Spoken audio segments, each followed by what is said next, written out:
The fire crackled, a lone sound in the deep stillness of their chambers. For 15 years, this room had been a sanctuary, the heart of a kingdom and the core of their world. Here, Vlad was not the centuries-old king, the formidable power whose name was a bulwark against their enemies.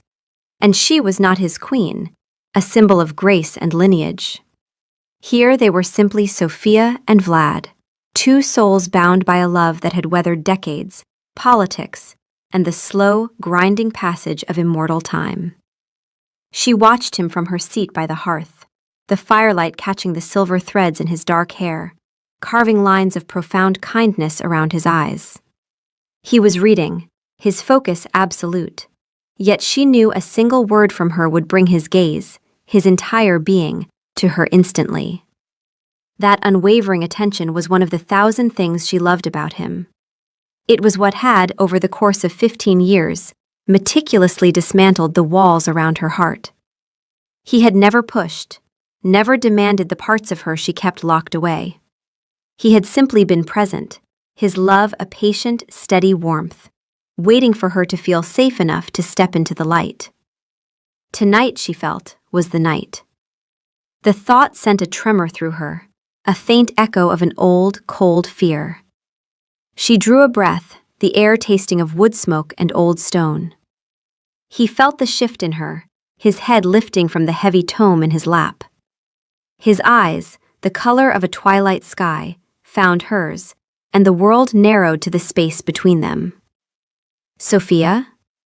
His voice was low, a gentle rumble that had soothed her through countless nights. There is something, she began, her own voice a fragile whisper.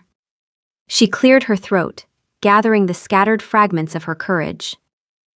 Something I have never told you, never told anyone. Instantly, the book was set aside. He moved from his chair to kneel before hers, taking her hands in his. His palms were warm and strong, a familiar, grounding pressure. He did not press, did not demand. He simply waited, his posture an embodiment of devotion. He was giving her the space to speak or to be silent, and he would honor either choice.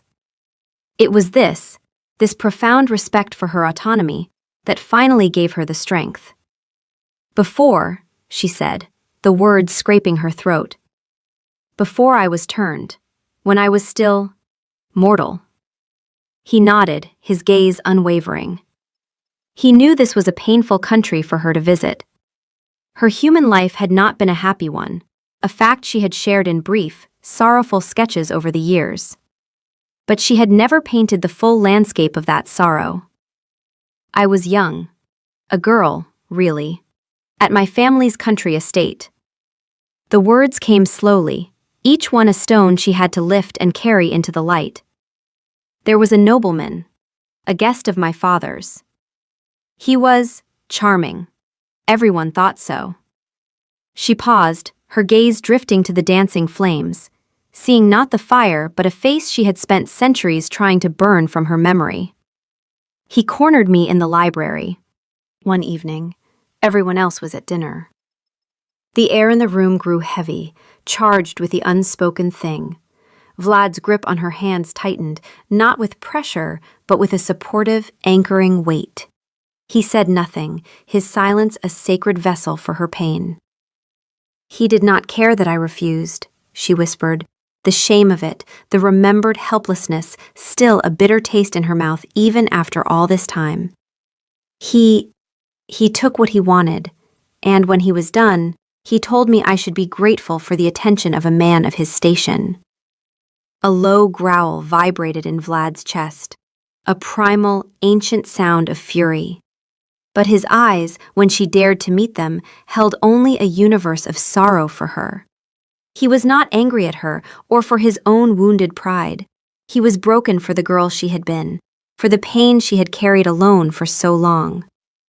My father did not believe me, she continued, the final, desolate piece of the memory. Or perhaps he chose not to. The man was an important political ally. I was told to forget it, that I had imagined it or encouraged it, that I had brought shame on our house by speaking of it. The silence that followed was immense. It held the weight of a young girl's stolen innocence, a father's betrayal, and the long, lonely centuries of carrying that wound. Nightmares had plagued her for decades, even after the change, phantom memories of a library smelling of leather and fear. Vlad slowly lifted her hands and pressed his lips to her knuckles, a gesture of such reverence it brought tears to her eyes. "Sophia," he breathed against her skin. "Thank you." She looked at him, confused. "For what?" "For trusting me," he said, his voice thick with emotion. He finally looked up, and the depth of his love for her was a staggering thing to behold. "For allowing me to carry this with you. I am so sorry, my love. So sorry you endured that. So sorry you were alone in it." He cupped her face, his thumbs gently brushing away the tears she hadn't realized were falling. "This is your story, Sophia. Your pain. It is sacred. I will hold it with the utmost care. Only you decide who knows. Only you." The promise settled into the deepest part of her. It was an oath, a vow made in the sanctuary of their love. And as he held her, rocking her gently while she finally let the ancient grief wash through her, she felt a profound sense of peace settle over her. The final wall had crumbled. The last secret was shared. She was wholly known, wholly loved, and completely, utterly safe. The weight she had carried for more than 200 years finally lifted, entrusted to the one person in the world she knew would guard it with his life. The nightmares, she thought with a surge of impossible hope, might finally cease. She was safe. The story was safe with him. 3 months passed, a season of quiet healing and deepening intimacy. The nightmares did, in fact, recede, their sharp edges blunted by the balm of shared knowledge.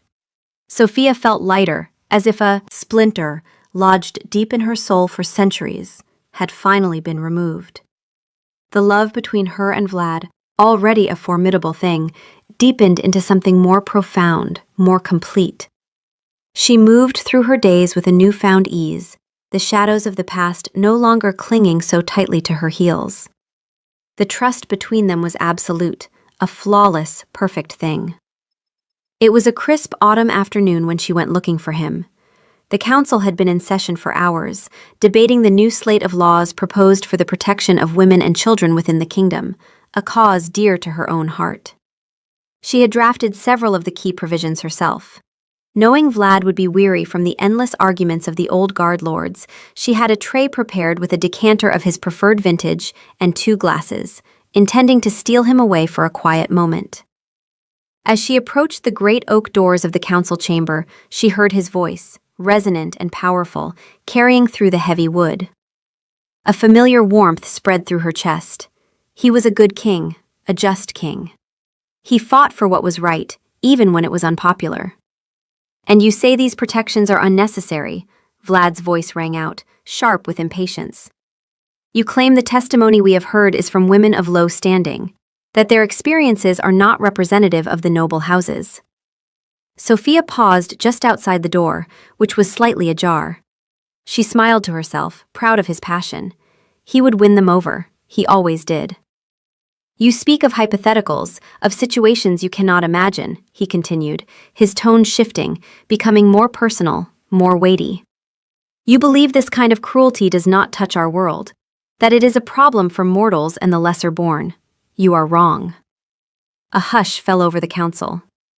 Sophia leaned closer, intrigued by his change in strategy. "I tell you now, this darkness can touch anyone. It is a poison that seeps into all levels of society. And we have a duty to protect all of our citizens, not just those whose voices are already powerful." He paused, and in that silence, Sophia felt a strange, prickling sense of unease. The air grew tense. "To make you understand that this is not some distant problem, I will share something with you. A truth that I hold in the deepest confidence." The unease coiled into a cold knot in her stomach. No, she thought, a frantic whisper in her mind, he wouldn't. "My own wife," Vlad said, his voice ringing with righteous conviction, "your queen, carries the scars of such a wound. Before she was granted the gift of immortality, she survived a terrible ordeal at the hands of a so-called nobleman. She knows the pain you dismiss. She understands the shame you ignore. Her experience is a testament to the urgent need for these laws. Can you look me in the eye and tell me her pain is not reason enough to act? The world stopped. The crystal decanter and 2 fine glasses slipped from Sophia's numb fingers. The sound of them shattering on the cold stone floor was an explosion in the sudden, absolute silence from within the chamber. It was a sound that echoed the shattering of something far more precious, far more fragile, inside her. Every head in the room turned. Dozens of pairs of eyes, curious, shocked, pitying, fixed on her, standing frozen in the doorway. She saw them all. Lord Valerius with his cruel smirk, old Duke Marius, his eyes wide with surprise, young Baron Constantine, his face a mask of discomfort. They were all looking at her, not as their queen, but as a specimen, a talking point, a piece of evidence, a victim. Her gaze found Vlad's. He stood at the head of the great table, his face a storm of conflicting emotions. He saw her. He saw the shattered glass at her feet, and in her eyes he finally saw the devastation. The dawning horror on his face was slow, a creeping tide of realization that came far, far too late. He had been so caught up in the righteousness of his cause, in the power of his argument, that he had never once considered the person at the heart of the story he was telling. He had taken her most sacred secret, the source of her deepest pain and vulnerability, the trust she had placed in him like a jewel, and he had thrown it onto the council table to be used as a political weapon. He had reduced her agony to a rhetorical device. The promise he had made, "This is your story, Sophia, only you decide who knows," mocked her from the ruins of their intimacy. She didn't scream. She didn't cry. The pain was too vast, too deep for such simple expressions. A cold, dead calm settled over her. She felt the eyes of the council on her, stripping her bare, and she felt the weight of Vlad's catastrophic mistake crushing the very air from her lungs. Without a word, without a single glance back at her husband, Sophia turned. She walked away from the shattered glass, from the silent council, from the man who had been her sanctuary and had just become her desecrator. Each step down the long, cold corridor was deliberate, precise. The portraits of his ancestors watched her pass, their painted eyes seeming to judge her, to pity her. The castle that had been her home for 15 years suddenly felt alien, a prison of shared memories that were now all tainted. The safety she had felt just that morning was a phantom, a lie.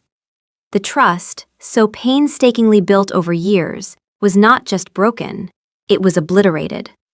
Gone, as if it had never been. The silence in the council chamber was a living thing, thick and suffocating. Vlad stood frozen, his words still hanging in the air like a foul smoke. He stared at the empty doorway where Sophia had stood, the glittering shards of crystal on the flagstones the only evidence she had been there at all. The image of her face was burned into his mind, the shock, the disbelief, and then the utter, hollow devastation. It was a look he had never seen before, a look he knew would haunt him for the rest of his eternal life. Lord Valerius cleared his throat, breaking the spell. "Your Majesty," he began, his voice laced with a smug sort of concern. "Perhaps we should adjourn for the day." Vlad's head snapped toward him, his eyes blazing with a fury so potent the Lord physically flinched. But the anger was a flimsy shield for the chasm of horror opening within him. He had done this. He, who had sworn to protect her, who had been honored by her trust, had inflicted this wound. "Get out," he snarled, his voice a low, dangerous command. "All of you. Out." There was no argument. Chairs scraped against the floor as 24 of the most powerful men in the kingdom scrambled to obey, their eyes averted, eager to escape the suffocating tension of their king's catastrophic failure. They filed out silently, leaving Vlad alone in the cavernous room with the echo of his own words and the glittering ruin at the door. He moved toward the doorway, his legs feeling heavy, leaden. He knelt, his fingers hovering over the shards of glass. This was what he had done. He had taken something beautiful and whole, her trust, and smashed it into unrecognizable pieces. "I was trying to help," a weak, defensive voice whispered in his mind. "It was for a good cause. They needed to understand." The justifications felt like ashes in his mouth. What good was a law if its foundation was built on the desecration of his wife's soul? He ran, through the corridors, past stunned guards and servants who flattened themselves against the walls at the sight of his face.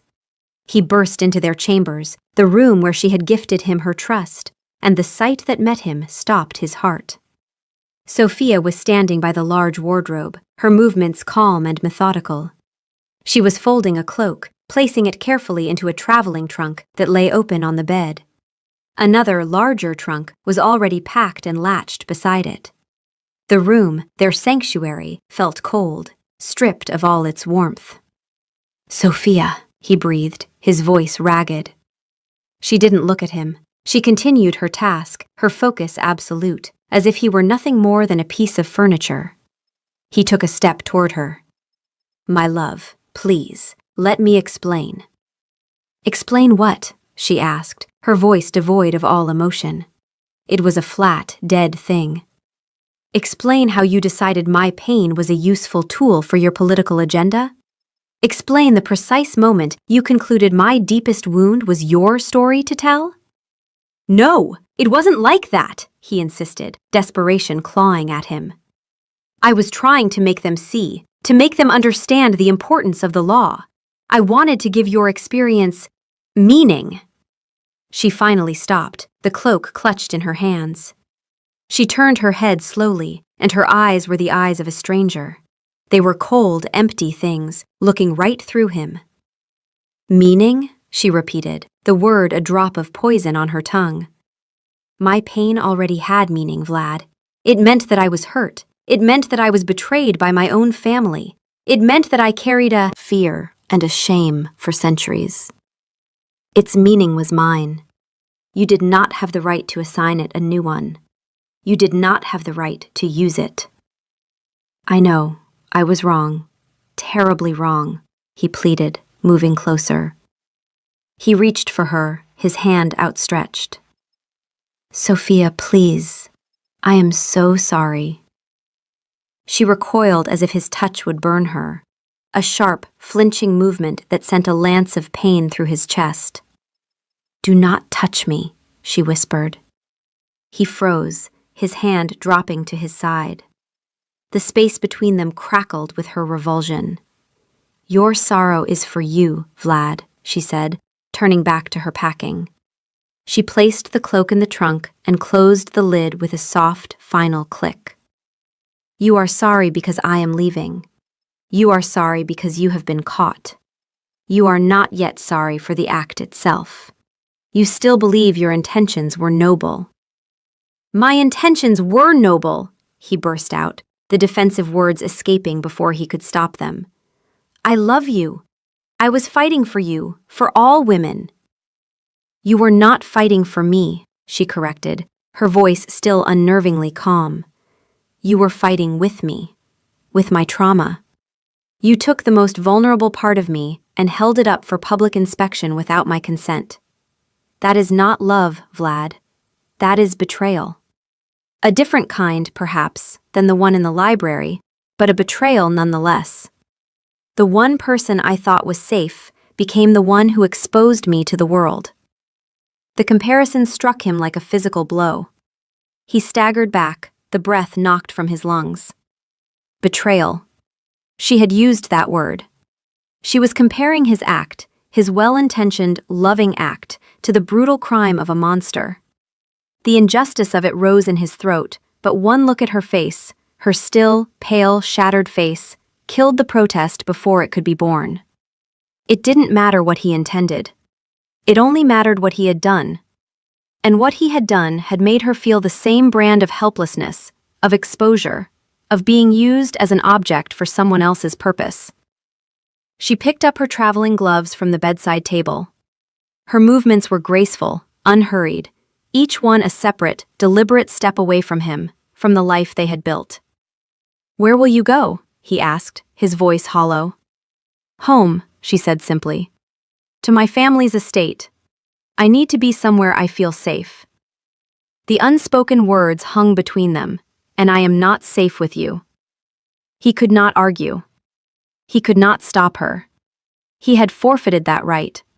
He could only stand there, a king in his own castle, utterly powerless, and watch as his queen, his love, the center of his universe, walked out of their room, out of his life, without a single backward glance. He was left alone in the ruins, the silence of the chamber a crushing monument to his monumental, unforgivable failure. He had not just broken a promise, he had broken them. The journey to her ancestral home was a blur of gray landscapes and muted colors, a perfect reflection of the desolate state of her soul. The familiar forests and hills of her girlhood, places that had once offered solace, now seemed alien and unwelcoming. Every tree, every stone, felt like a silent witness to her humiliation. She traveled in the royal carriage, the crest on the door a mockery of the protection and status it was supposed to afford. What good was a crown when the king who wore it could not be trusted with her heart? Her brother, Lucian, met her at the gates of the estate. He was older, more stoic, his face a mask of carefully controlled concern. He had received her terse message announcing her arrival and had asked no questions. He simply opened the carriage door, offered her his hand, and led her into the quiet stone halls of their childhood home. The servants were discreet, their gazes averted. The entire household seemed to hold its breath around her, sensing the magnitude of the rift that had sent their queen fleeing back to her family without her king. Lucian showed her to her old rooms, the ones she had occupied as a girl.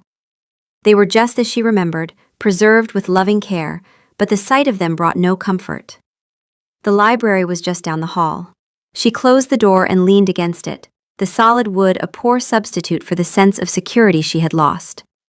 She felt exposed, flayed open. The memory of the council chamber was a relentless, repeating horror in her mind. The shocked faces, the pitying stares, Vlad's voice echoing, turning her private agony into public spectacle. He had meant well. A part of her, the logical, rational part that had loved him for 15 years, knew that. He had not acted out of malice. He had acted out of a misguided, arrogant conviction that his noble ends justified his means. He had seen her trauma not as a sacred living part of her, but as an inert tool he had the right to wield. He thought his love gave him ownership of her story. That was the core of the betrayal. It wasn't just that he had told a secret, it was that he had fundamentally misunderstood the nature of that secret. It was not a piece of information, it was a wound, and he had pressed on it, hard, in front of an audience, believing the pain he caused was for a greater good. Days bled into a week. She spoke little, ate nothing. She walked the sprawling gardens where she had once played as a mortal child, the autumn leaves crunching under her feet like brittle, broken promises. She would trace the patterns of the frost on the stone benches, feeling their coldness seep into her. This was what she felt inside, frozen, numb. The vibrant tapestry of her love for Vlad had been bleached of all color, leaving only the stark, gray threads of his betrayal. She relived the moment she had told him, the warmth of the fire, the feeling of absolute safety in his presence. Had it all been an illusion? Had she misread him so completely? For 15 years, she had believed he saw her, truly saw her as his equal. But in that council chamber, he had revealed a deeper, unexamined assumption of his own authority. He was the king. He made decisions for the good of the realm, and he had decided that her story was a resource that belonged, ultimately, to him, to be deployed as he saw fit.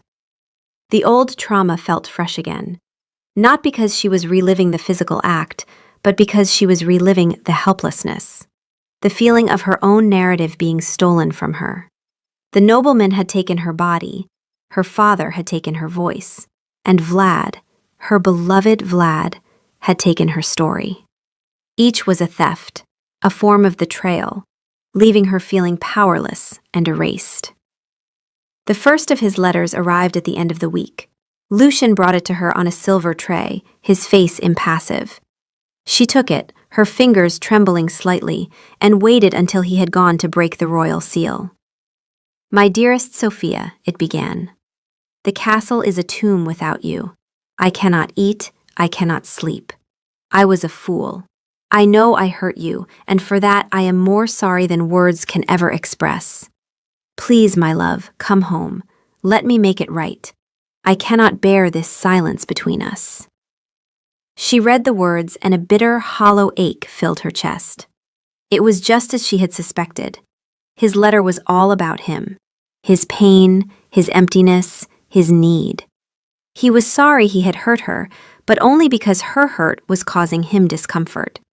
He spoke of his love, his remorse, but he demonstrated no understanding of the fundamental principle he had broken. He saw the problem as a broken connection that needed fixing, not a foundational transgression that needed understanding.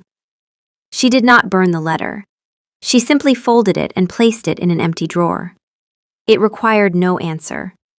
Her silence, she knew, was the only answer he might, eventually, be able to hear. The castle was a hollow shell. Every room echoed with Sophia's absence. Vlad walked the halls like a ghost, the weight of his guilt a physical shroud. The servants avoided his gaze.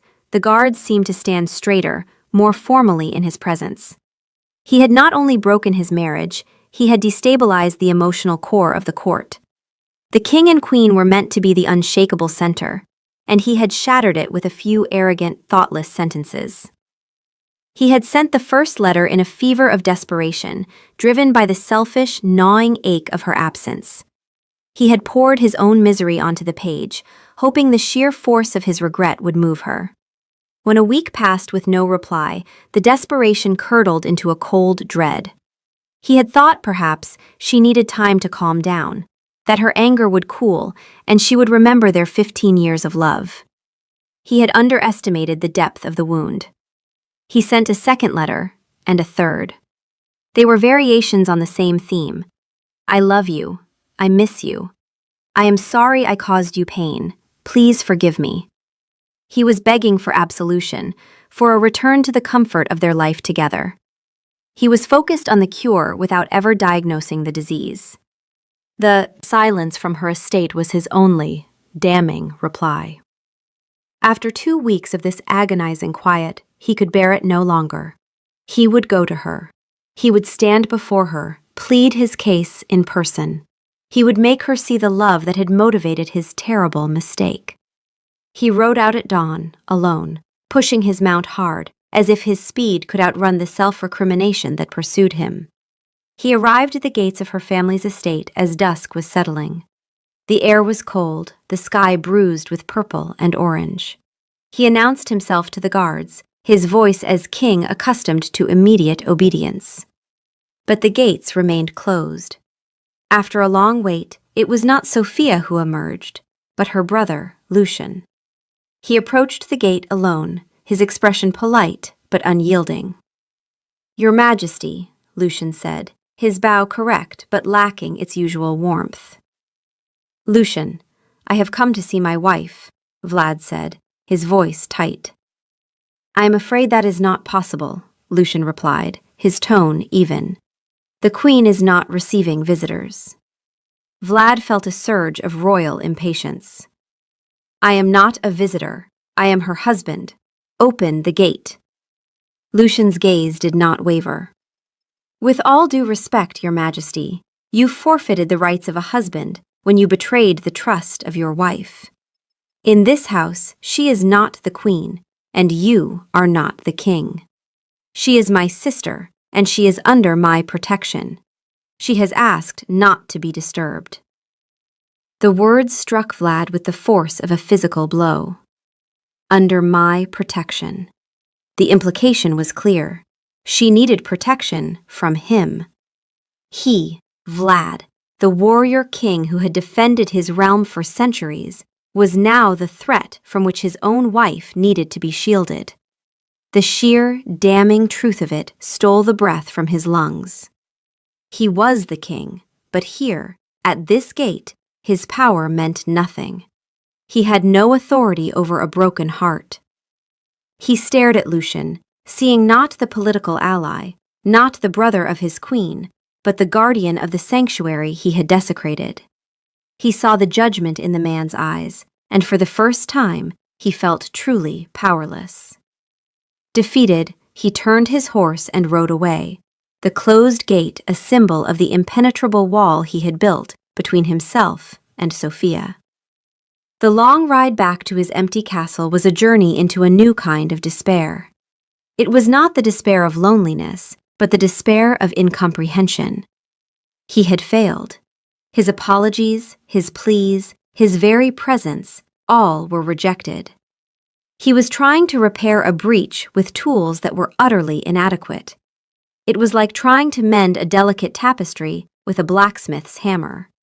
He was only making it worse.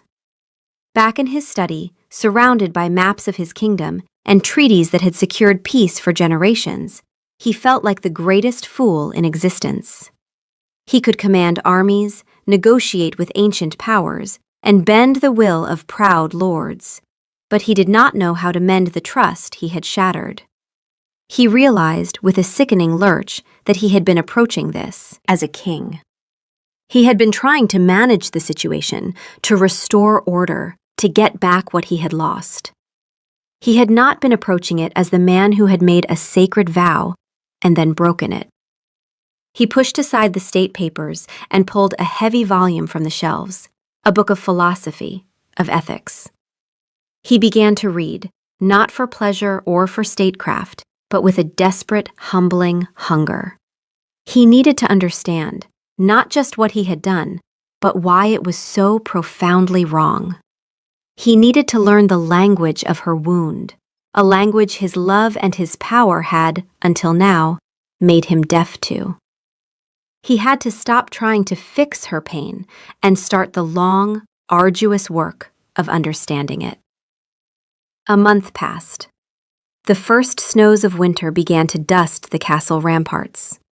Vlad spent his days in a state of grim discipline. He ran the kingdom, held his councils, and met with his ministers, his face an impassive mask that betrayed none of the turmoil within. But his nights were spent in a self-imposed exile in the royal library, surrounded by books and his own burgeoning shame.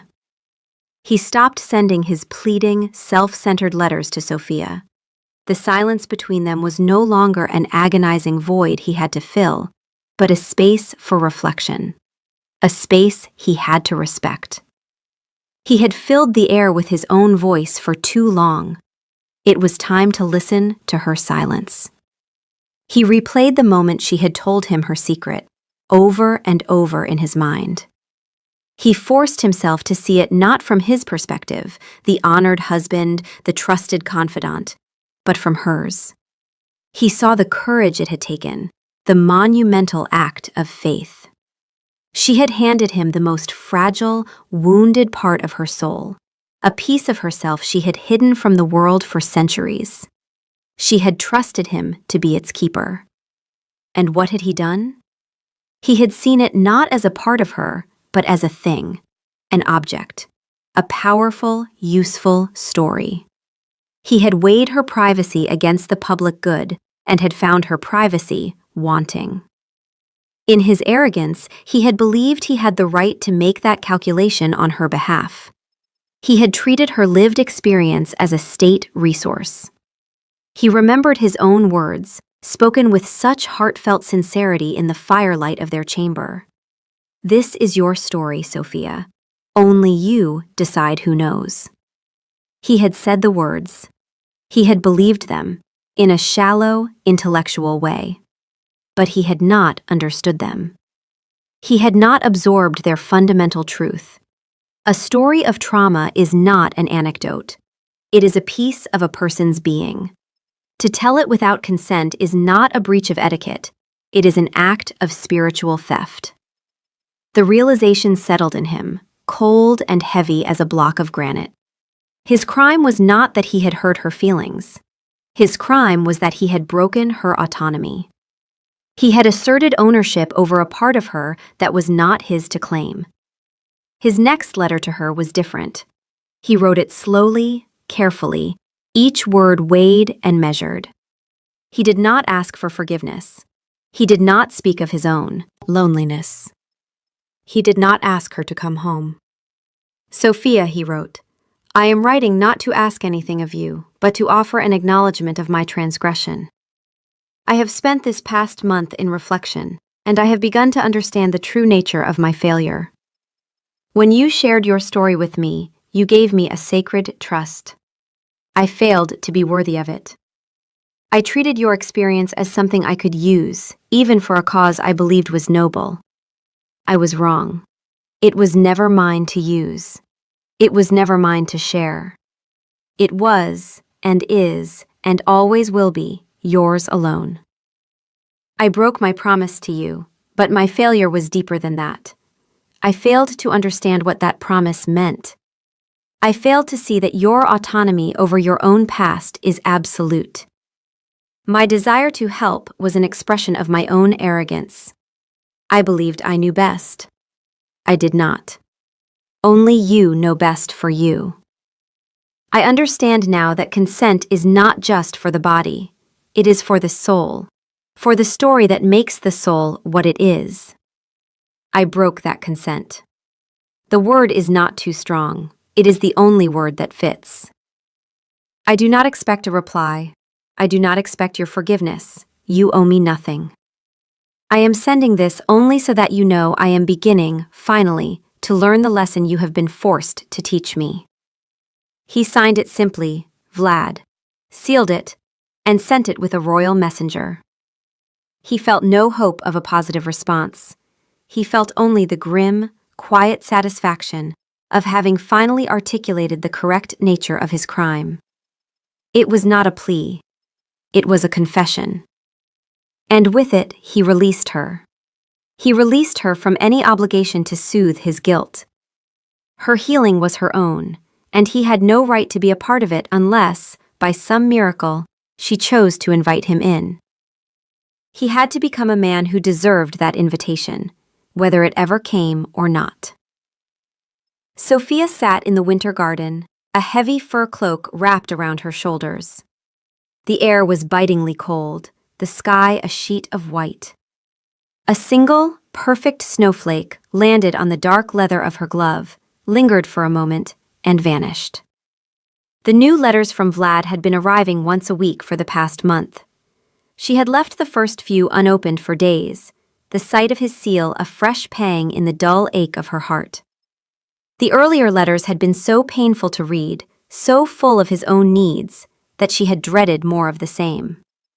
But when she had finally opened them, the tone was startlingly different. The pleading was gone. The self-pity had vanished. In their place was a quiet, sober accounting of his own failure. He used words she never expected from him, words he had clearly fought to understand. Autonomy, consent, broken trust. He wrote not of how her absence hurt him, but of how his actions had hurt her. He was dissecting the wrongness of his choice, not the unhappiness of its consequences. She read each letter, her wariness slowly giving way to a fragile, tentative curiosity. It was one thing to apologize for causing pain. It was another, far more profound, thing to acknowledge that the act itself was inherently wrong, regardless of the pain it caused. He was beginning to understand that. He was beginning to separate his intention from his impact. She was still wounded. The feeling of safety was a distant memory, a phantom limb that ached with its own absence. The thought of facing the royal court, of seeing those pitying, knowing eyes, still made her feel physically ill. She could not imagine returning to the castle, to their chambers, to the life that had been so thoroughly shattered. But the icy shield around her heart, the one that had frozen her emotions into a solid block of grief and betrayal, was beginning to show the faintest of cracks. He was learning. He was trying. After reading his fourth letter, the one in which he confessed to breaking her consent over her own story, she found herself walking to the estate's library. the room she had avoided for months. She ran her fingers over the spines of the old books, the scent of leather and aging paper a familiar comfort. She pulled out a slim volume of poetry, one she and Vlad had read together years ago, during a rare, peaceful winter.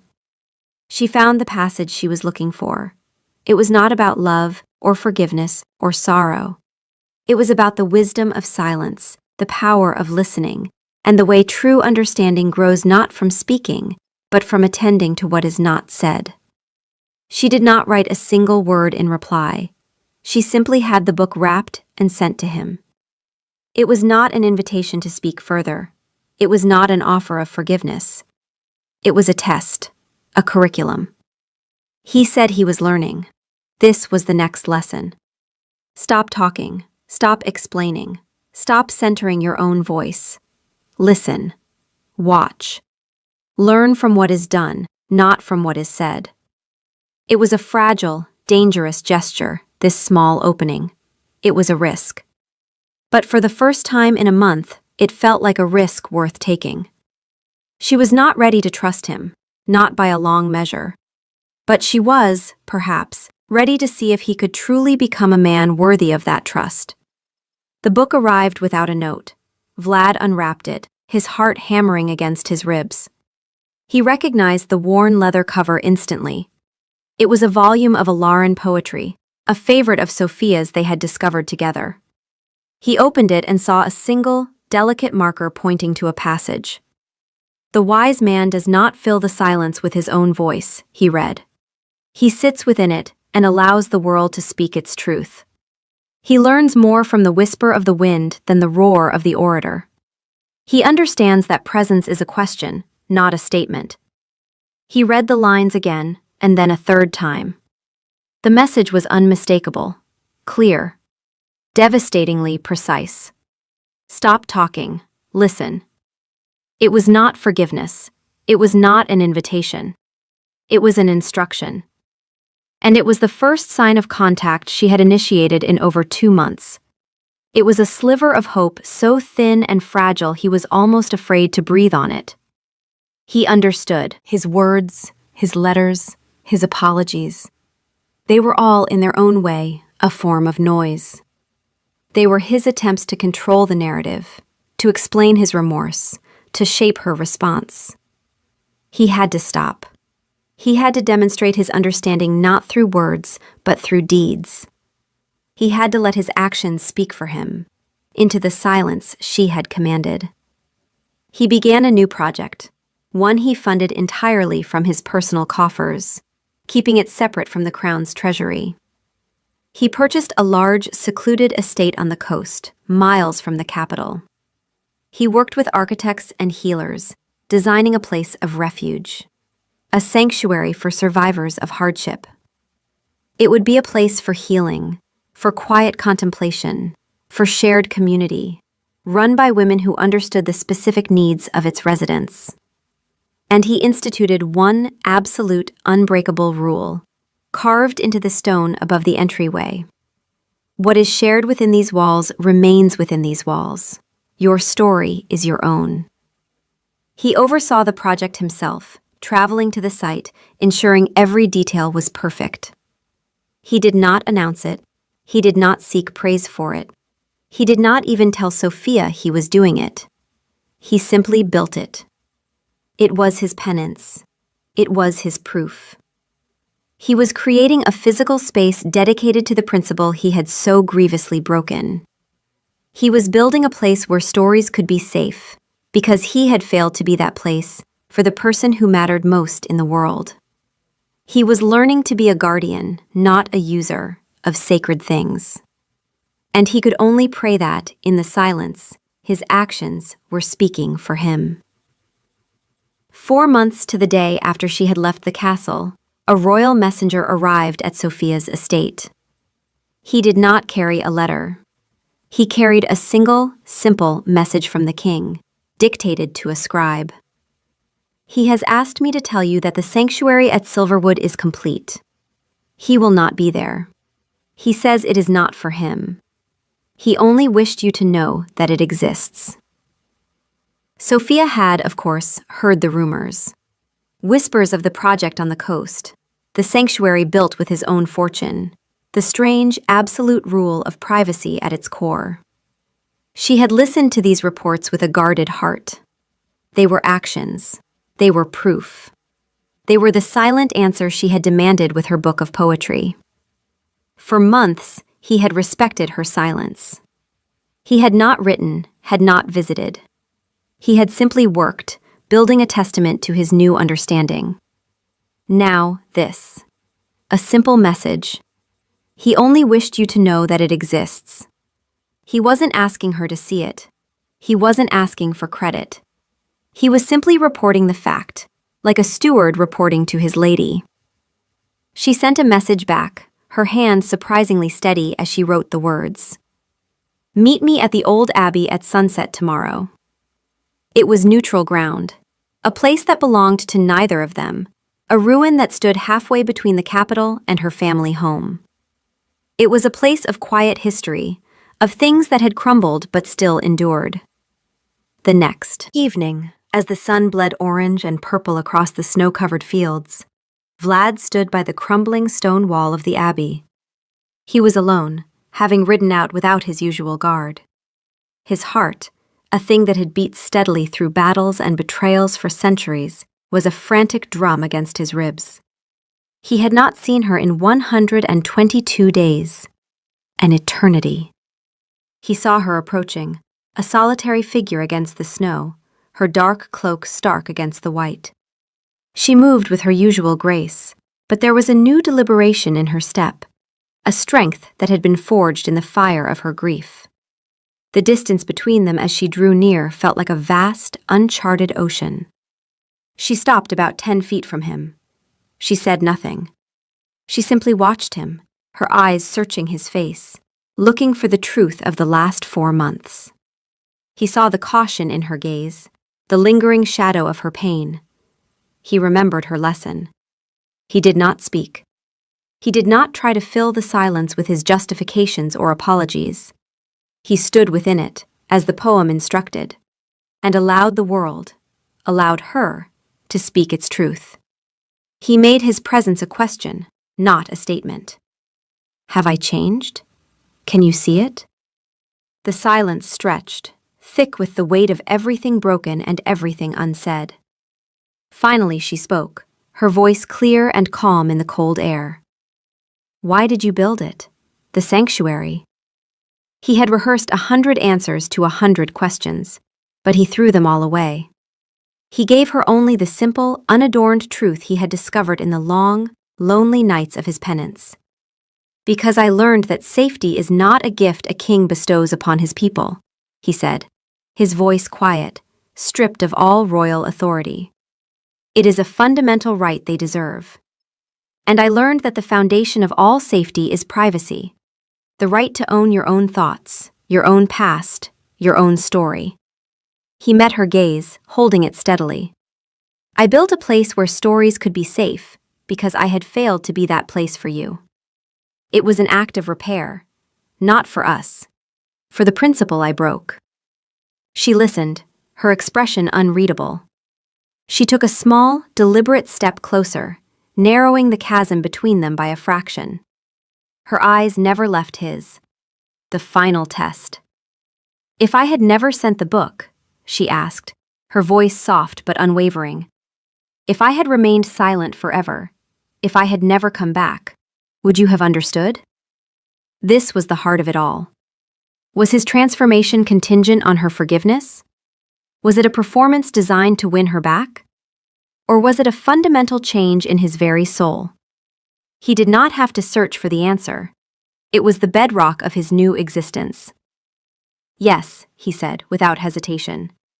I would have had to. My understanding could not be conditional on your forgiveness. The wrong was absolute, whether you forgave me or not. I had to learn why it was wrong for my own sake. To become a man who could be trusted. To become a man who would never, ever make that mistake again, with you or with anyone. The change had to be for me, for the man I want to be. It could not be for you, or it would not be real. This was the truth she had been waiting to hear. It was the core of everything. He understood that the wrongness was inherent in the act itself, not just in its painful consequences. He understood that his growth could not be a transaction in exchange for her pardon. It had to be a true, deep, and unconditional evolution. A single tear escaped her eye, tracing a glistening path down her cold cheek. It was not a tear of sorrow, but of release. The crushing weight of 4 months of grief, anger, and desolate loneliness finally began to lift. The betrayal was still a part of their history, a deep scar on the landscape of their love. But a scar was something that could be lived with. A scar meant the wound was no longer open and festering. Healing could finally begin. It was not a magical absolution. It was not a return to the perfect, untested trust of before. That was gone forever. What they built now would have to be something different. Something stronger, forged in the fires of betrayal and accountability, tempered by the long, cold work of earned forgiveness. She took another step, closing the remaining distance between them. She did not throw herself into his arms. She did not offer him easy comfort. Instead, she slowly, tentatively, raised her hand, palm up, into the space between their bodies. It was not a gesture of taking, but an offering.